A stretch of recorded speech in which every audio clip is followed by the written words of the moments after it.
turiu pirmą tokį klausimą. Esat advokatė. Kokiais keliais, jeigu galima taip pasakyti, atkeliavote į terapinį ėjimą? Tai tie keliai, kaip dažnai būna, iš savo asmeninių problemų. Buvo prieš kelis metus tokia situacija, kad labai stipriai susižalojau vieną pėdą ir paskui po kiek laiko, dar nespėjus sugyti, kitos kojos čiurną, labai buvo didelė trauma. Ir aš buvau tiesiog visiškai nemobili. Ir po kurio laiko supratau, kad reabilitacija, atsistatymas tai yra mano pačios reikalas, nes iš tikrųjų medikams nelabai tenais ir įdomu, kas su tavim vyksta ir negalima tikėtis, kad kažkas kitas už tave išspręs šitos dalykus. Ir iš tikrųjų tik tada, kai, kaip sako, kai prarandi, ką nors tada supranti, kaip tai buvo vertinga.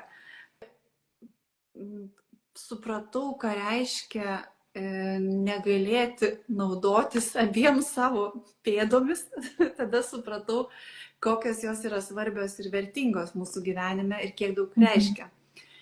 Tai pradėjau ieškoti būdų, kaip pačiai atsistatyti savo tą ašį, nes labai aiškiai pasimatė, kai pėdos yra išbalansuotos, jog visas kūnas yra išsibalansavęs net iki sąkandžio, kas paskui sukelia odontologinės problemas, kurios labai brangiai kainuoja, kaip žinome.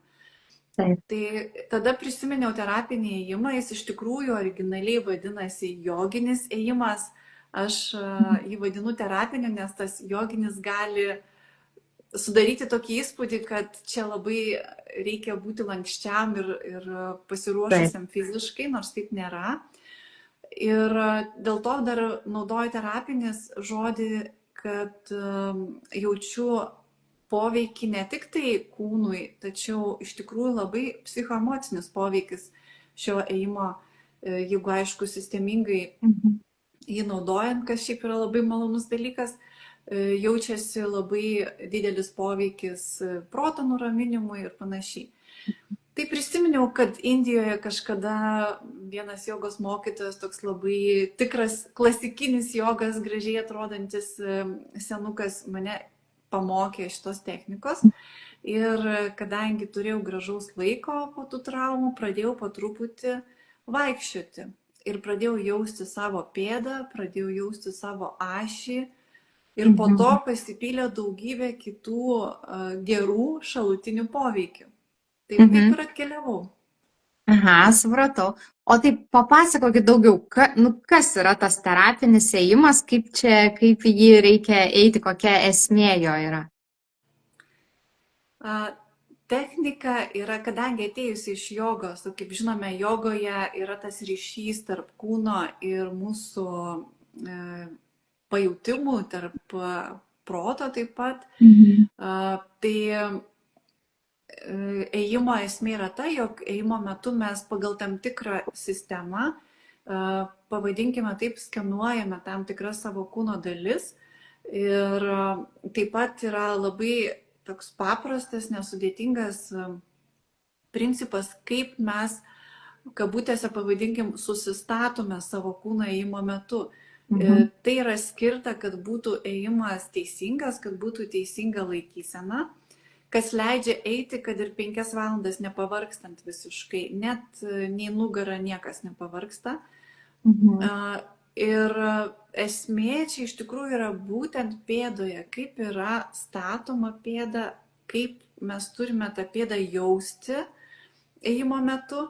Na ir taip pat yra kiti kūno elementai, kitos kūno vietos, kur čia dalyvauja šitoje technikoje, tai yra mes tam tikrų būdų susidėliojam, susistatome viršutinę kūno dalį, kad jį būtų ašista būtų teisingai ir kad nepavargtume. Ir va, tiesiog ėjimo metu taip ratu ir skanuojame pėdą į viršų iki pat viršugalvio ir atgal. Vis patikriname, ar ten viskas teisingai sustatyta. Ir viskas yra nukreipta į kūno pojūčius, ne į vertinimą, ar ten man skauda, neskauda. Tiesiog jaučiu, kad šiandieną mano pėda jaučiasi elastinga, kitą dieną būna, atrodo, nei iš šio, nei iš to, atrodo ta pėda labiau sukaustyta. Ir tada pradedi matyti ryšingumą, kodėl taip atsitinka. Tai yra labai įdomus savęs tyrinėjimas. Ir ta technika tokia jungianti būtent savistabą, kūno savo tą skanavimą ir aišku patį judėjimą, patį ėjimą. Jeigu tiek trumpai. Viskas labai paprasta, daug lengviau tą daryti, negu kad klausytis. Aš įsivaizduoju, kad praktikoje tai yra daug paprasčiau. Dabar, kai klausau, tai galvoju, kad turi labai susimobilizuoti į save ir ištisai galvoti, kaip tu eini, kaip dedi tą pėdą, kaip judi, kur ten kas jaučiasi. Ar tai, kaip pasakyti, ar sunku žmonėm pačioj pradžioj išmokti taip vaikščioti, ar čia valandos klausimas ir jau viskas aišku, kaip eiti ir jau priprasta tampa? Iš praktikos galiu pasakyti, kad valandos klausimas. Dėl ko mane ir džiugina ta technika, kad aš vieną kartą parodau žmonėms, kuriems įdomu, ir jiems nereikia nuolat paskui to mokytojo ar panašiai. Vieną kartą perpratus, gali paskui vaikščioti savo tempu, savo laiku, kada patogu. Aš einu gana anksti, Kauno Ąžuolyne, ne visiems tas tinka, bet kam tinka, prašom, galite jungtis. Ir tikrai yra gerai, kad nereikia jokio prisirišimo prie kažkokio tai trenerio ar vadovo. Ir kas dar yra gerai, kad tuos principus galima naudoti ir šiaip vaikštant dienos bėgyje gatvėje. Aš jau iš tikrųjų iš tolo atpažįstu moteris, kurios ateina Laisvės alėjų, žiūriu jau kitam gale, matau, čia jau mūsų eina moteris, nes jau matau, kaip pečiai gražiai sustatyti, kaip jos rankos laisvai juda, kaip jų lengvai eina. Tai jau matau savo pasiekėjas iš tolo. Būtent eisena labai lengva ir graži laikysena. Taip. Aš iš kitos pusės pastebiu tuos, kurie eina sunkiai labai, bet ne dėl to, kad turi kažkokių tai fizinių trūkumų, bet dėl to, kad batai spaudžia. Tai irgi labai dažnai atkreipiu, matau, kad eina negerai, pasižiūriu į batus, blogi. Ta prasme, tai man iš čia mano profesinė liga. O kaip, pavyzdžiui, tas terapinis ėjimas, padeda spręsti kažkokias kitokias problemas? Labai įdomus klausimas. Kokie dar yra tie poveikiai to terapinio ėjimo? Tai čia aš galiu iš karto sugretinti, kad tas poveikis yra ne tik ėjimo, bet ir būtent labiausiai tai yra pėdos darbo. Galima galbūt tą pėdą įdarbinti ir kitais būdais, bet tas ėjimas yra tiesiog labai toksai organiškas, nes tu ne kažkokį treniruotį esi, tu tą gali daryti visada, kada tik tai vaikštai. Tai ne tik tai, kai vyksta tas jau specifiškai terapinis ėjimas. Tas poveikis yra toksai, jeigu kūnui žiūrėtume, kas yra įdomu, kada pėda dirba savo darbą taip, kaip ji turi dirbti, o tai reiškia, kad arba mes einame basomis, ar ne, ir visą savo pėdą apgobėme tą reljefą, kokį jaučiame, ko mes dažniausiai nedarome, arba mes einame, kai avime tokią avalynę, kuri leidžia pėdai lygiai taip pat apkabinti tą reljefą, ne tik tai plokščiai trenktis į paviršių, bet iš tikrųjų dirbti, mes jaučiame, kaip nuo pėdos pradeda visas kūnas tiesiog susistatyti teisingai į savo tą vertikalią ašį ir kaip puikiai dirba raumenis, kurie ypač moterims yra aktualūs, tai nuo blauzdos į viršų iki pat mūsų nugaros apačios.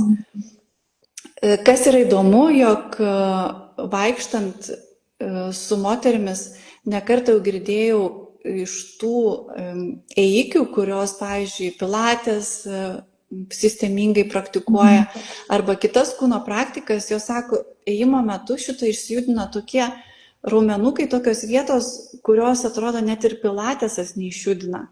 Ir tai yra tik tai dėl to, kad mes leidžiame pėdai dirbti taip, kaip ji turi dirbti, kokia jos yra originali paskirtis, nes mes, kaip žinote, esame ją įkalinę praktiškai nuo pat vaikystės vaikučiai į gražius batukus kišami yra ir pėda atpranta liestis su įvairiais paviršiais ir būti reljefiška. Ir ta arka mūsų, kuri turi visą gyvenimą atlaikyti mūsų svorį ir dar su pirkiniais, maišų pirkiniais, ne tik kūno svorį, tai šitą arką tiesiog ta struktūra nebetampa tokia stipri ir aišku visi jungiamieji elementai pėdos nebetokie elastingi, nes tiesiog jie nedirba. Tai va čia yra turbūt didžiausias poveikis, nuo kurio kyla visi kiti poveikiai kūnui. O jeigu žiūrėti psichoemocinę pusę, tai yra, ką girdžiu, tai yra geresnis miegas, lengviau užmiega, ramybė didesnė, lengvesnis perėjimas per kažkokias tai sudėtingas gyvenimo situacijas ir panašiai. Labai individualiai turbūt, kiekvienam žmogui, ko labiau reikia, tą ir gauna. Taip, taip. Ir čia toks yra ir pabuvimas su savim, ir kūno sveikatinimas. O iš praktikos, ar neskauda žmonėm pėdų po tokio pasivaikščiojimo?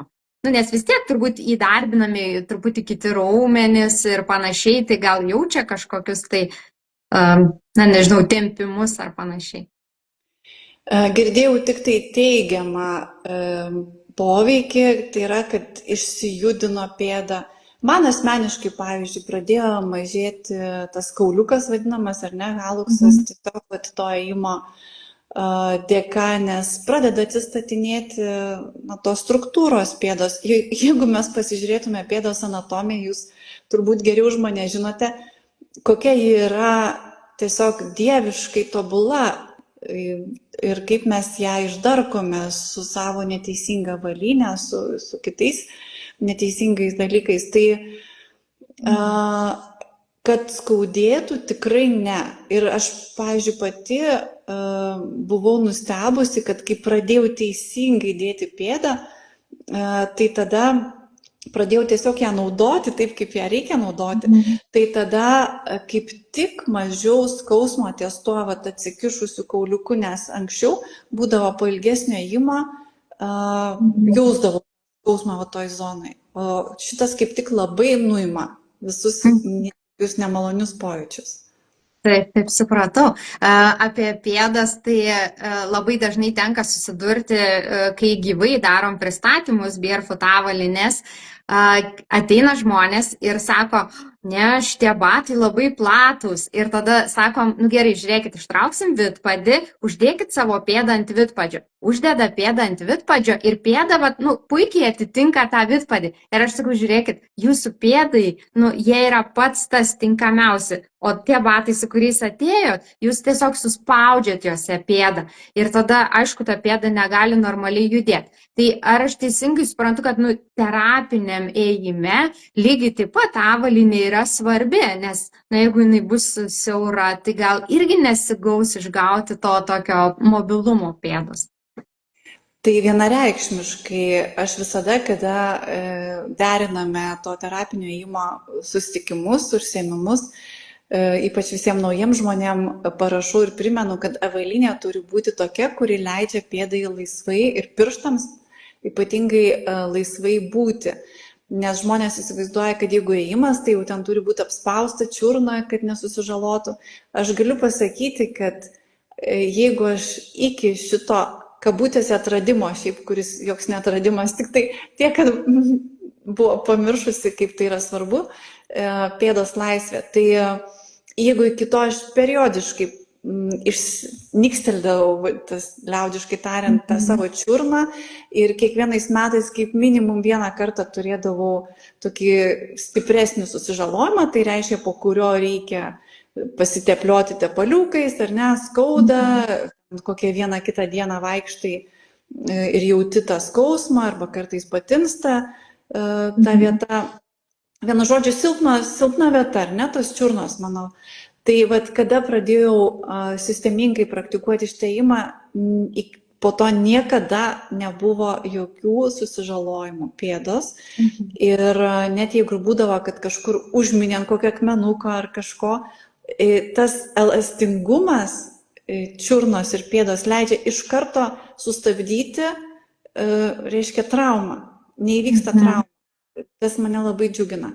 Tai vat avalynė yra labai svarbu ir tikrai žmonės bijo tos laisvės pėdai, nes galvoja, kad apspausta pėda yra gerai. Bet tikrai ne, nes tikrai linkiu pajausti skirtumą, kai mes dedame pėdą, na sakykime, įsivaizduokime, kad mūsų pėda yra tokia kaip picos tešla, kurią va, tas picos kepėjas tampo, ar ne? Ir vat mes dedam tą pėdą tokią, kaip tą picos tešlą, stengiamės ją išskleisti, ištempti ir pirštais atsispiriame. Kitam žingsniui mes tiesiog atsispiriame pirštų ir gaunam tokį kaip laivelį, dedam nuo kulno, ar ne? Pėda, pirmas kontaktas yra su kulnu, tada gražiai laivelis, čia bandau parodyti, jeigu kiek matosi, ir vat su pirštais, kurie šiek tiek žiūri viršų, bet to veiksmo metu atsispirime kitam žingsniui. Tai mūsų eisena tampa lengva, tikrai moteris pradeda atrodyti kaip karalienės, kaip princesės, kai vat šitai būtent eina ir daug elegantiškiau net negu avint aukštakulnius. Nes tai duoda tą lengvumą, tokį atrodo kaip ore sklendi ir nepriklauso nei nuo kūno sudėjimo, nei svorio. Čia yra tai, kaip tu dedi pėdą, koks yra kontaktas pėdos su paviršiumi, kas tai bebūtų, ar asfaltas, ar smėlis ir panašiai. Tai va tas atsispirimas su pirštais ir tas truputį pirštų žiūrėjimas į viršų, kad gautųsi tas pėdos ištempimas kaip picos tešlos, jisai manomas tik tai tada, kai pėda yra laisva. Ir nereikia tos laisvės bijoti, nereikia jos įkalinti. Taip, taip. Čia kaip ir vaikams dabar ortopedai rekomenduoja arba būti basomis geriausia, arba avalynė, kuri nevaržytų, kaip ta minimalistinė barefoot avalynė, jinai puikiai tinka, kai nėra jokių, aišku, problemų. Kai jau atsiranda problemos arba ten po kažkokių tai traumų, tai tada reikia specialios avalynės. Supratau. Jeigu ten kažkas žiūrit ir turit kokį klausimą, tai galit parašyti, dar užduoti mums. Ir dabar, Rūta, moterų bendruomeniai, jūs turit Facebooko grupę, ar ne, man atrodo? Taip? Kaip tokios, kaip grupės, galbūt ne, yra puslapis mano kalbėjai, tai puslapis skirtas būtent ėjimui ir pagal mano profesiją, kadangi esu teisininkė, tai kalbėjimų, tai dialogui, ar ne? Dialogas ir ėjimas du dalykai, apie kuriuos aš viešai šneku daugiausia. Ir tada turiu dar čia klausimą. Paminėjot, kad advokatė esat, ar ne, teisininkė. Aš įsivaizduoju ir turbūt dauguma, kai kalbam apie advokatės, tai kostiumėlis, aukštakulniai, tai toks yra formuojamas įvaizdis. Tai ar dažnai tenka avėti aukštakulnius savo darbe? Tai tikrai galiu prisipažinti, kad tam tikrų metų labai stengiuosi tą įvaizdį atitikti ir tikrai dėvėjau tos aukštakulnius darbe. Tai reiškia, į teismą tempi kilogramus popierių ir dar ant aukštakulnių, tai aš įsivaizduoju, kiek ta pėda vargo. Tai dabar tikrai vienareikšmiškai ne, jokių aukštakulnių. Kai aš pajutau pėdos laisvę, tai manęs niekas neįkištų į aukštakulnius jokiom progom. Tikrai galima rasti gražios avalynės su normalia pakulnė ir tikrai elegantiškos ir tinkamos pėdai. Dar ką noriu pasakyti, kad ką pajaučiu, kai jau pradėjau pėdą jausti iš tikrųjų, kad dėvėdama aukštakulnius, kadangi tas perėjimas nuo aukštakulnių darbe iki normalių batų darbe, jisai truko tam tikrą laiką. Tai pradėjau jausti skirtumą, kad kai aš dėviu aukštakulnius, aviu tiksliau aukštakulnius, tai darbe mano smegenys veikia žymiai lėčiau. Aš supratau, kad man sunkiau yra greitai reaguoti į situacijas, kas mano darbė yra esminis dalykas, jeigu kalbam apie teismus arba dėrybas ir panašias situacijas.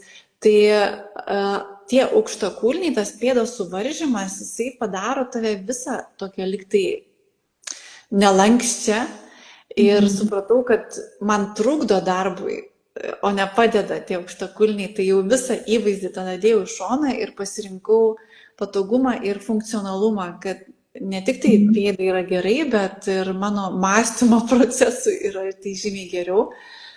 Ir taip pat dar ką pajaučiau, kad kai pėda yra laisva, atsileido įtampos veide.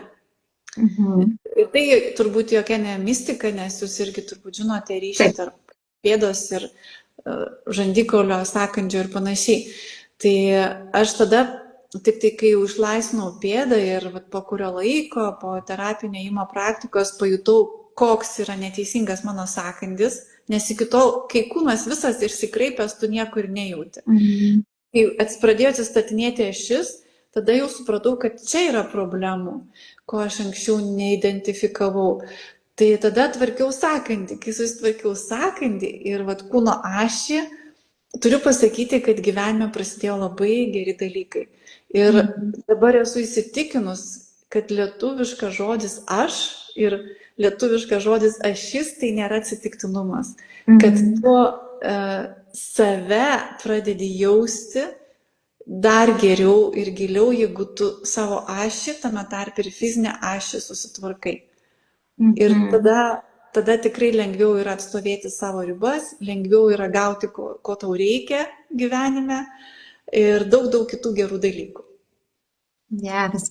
Man labai patiko apie tą pavyzdys, jeigu suspausta pėda, tai dėrybose gali būti sudėtingiau, nes iš tikrųjų turim irgi pas mus yra klientų, kurie yra verslo žmonės, versle dalyvaujantis ir irgi tenka dalyvauti ir dėrybose įvairiuose ir pristatymus, ir renginius vesti įvairius. Tai irgi, ką girdžiu iš jų atsiliepimų, kad sako, aš tada esu labiau atsipalaidavęs ar atsipalaidavusi, kai man nereikia galvoti, kad spaudžia pėdas. Tai aišku, tai gali būti susiję ir su kraujotakos sutrikdymu, nes jeigu pėda spaudžiama yra ir ten tikrai, kai apsiauna permatomus aukštakulnius, matosi netgi kurios vietos pabala, tai reiškia, ten kraujotakas visiškai nevyksta tuo metu.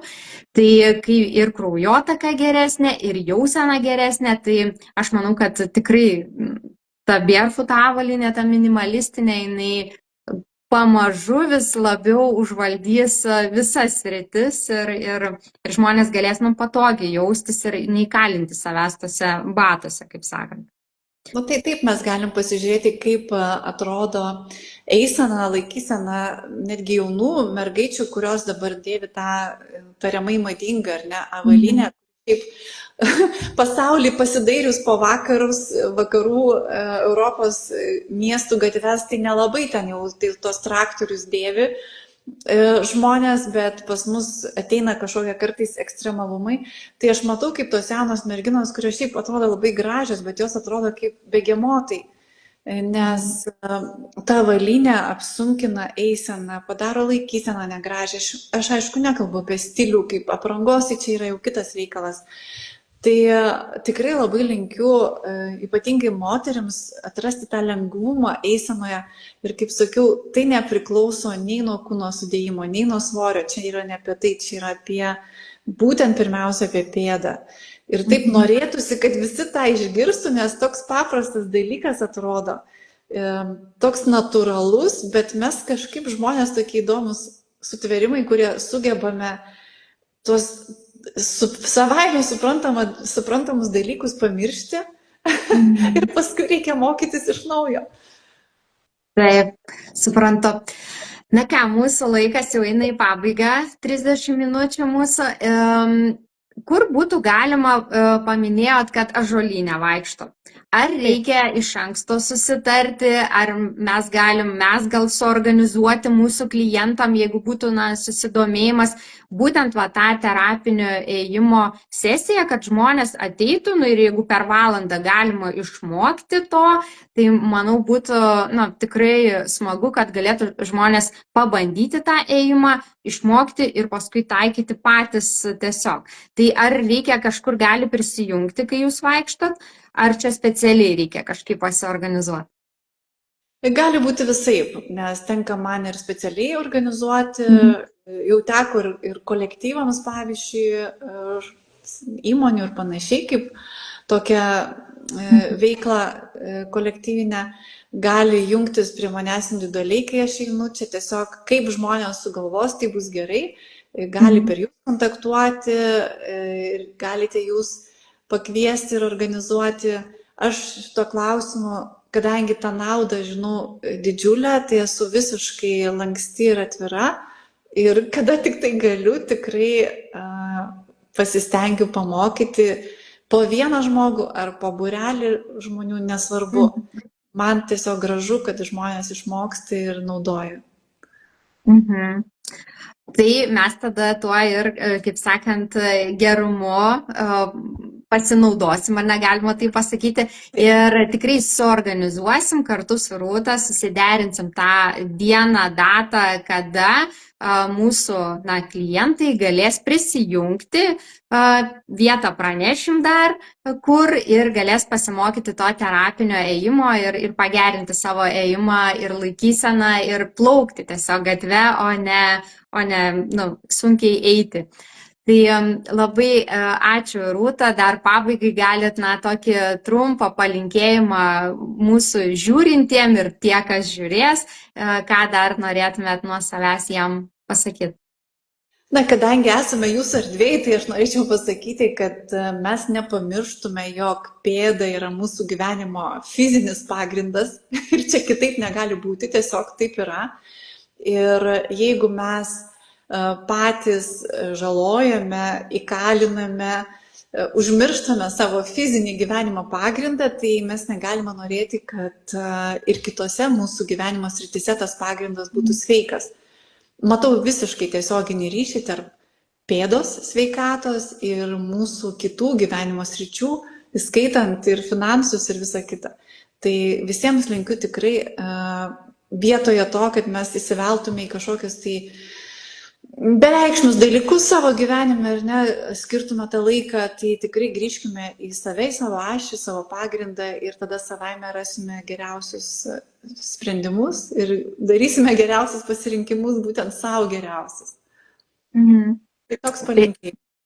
ačiū, labai gražus, įsidedu ir savo tikrai tą palinkėjimą ir dėkoju tikrai už skirtą laiką ir primenu tiem, kas žiūrėsit, tai sekit informaciją ir greitu metu sužinosit, kur ir kada bus galima susitikti su Rūta, dalyvausiu ir aš ir išmoksim vaikščioti terapinio ėjimo būdu. Tai ačiū visiems, kas žiūrėjo, ačiū Rūta ir iki. Iki.